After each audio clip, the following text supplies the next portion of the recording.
In the previous video of this series, I showed you how to call boundary scan tests from your own LabVIEW code by using XJRunner integration. This time I want to draw your attention to a couple of additional points you might find helpful when using XJRunner integration in LabVIEW. I'll show you how to call the underlying functions that are often used in tests, and I'll also demonstrate the difference between the start and run commands. I'd like to start by explaining the distinction between a test and a function, and to do that I need to take you to some XJEase test device files. These are the files that define how to test a non-JTAG device, and XJDeveloper comes with a library full of them. This one is the XJEase file called ledtest.xje.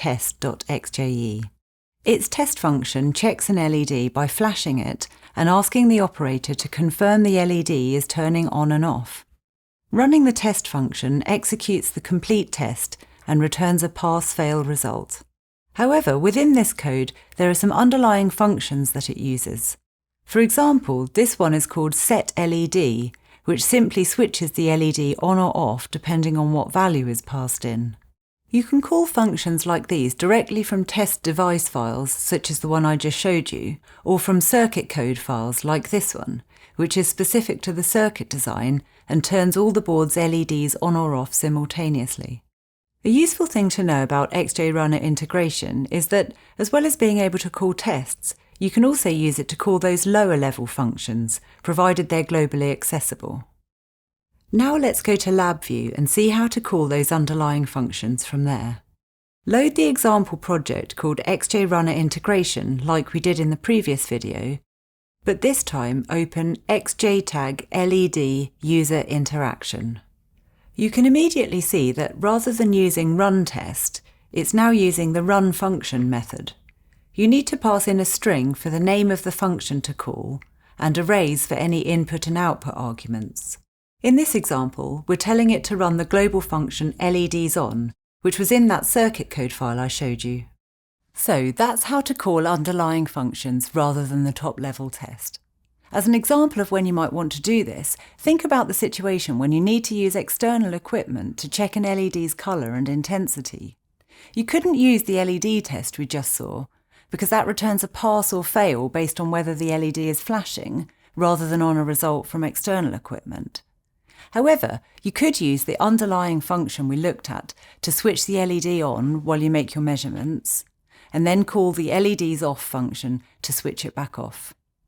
Using run function gives you that ability. So XJRunner integration is very versatile, giving you total control over what tests or functions are run. So far, the methods I've spoken about execute a test or function and don't return control until it is finished. However, there might be occasions when you need to trigger a test and then do something else before it has completed. For example, you might want to display a progress bar during a long test. In that case, you need to use methods on the runner class called startTesting and startFunction instead, which run the test on a separate thread and immediately give back control to the calling application.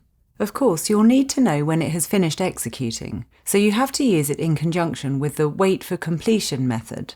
Or you can provide a way for the user to terminate it, as in this example, vi xjtag multiple runs. Here the user can press a stop button that will execute the stop testing method on the runner object.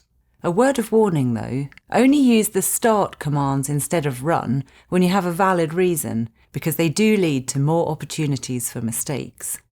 I hope these two videos have been a helpful introduction to using XJRunner integration. You'll find more information in the XJTAG help system. In the next video of this series, I'll show you how to control and read individual pins of a JTAG device from within your LabVIEW code.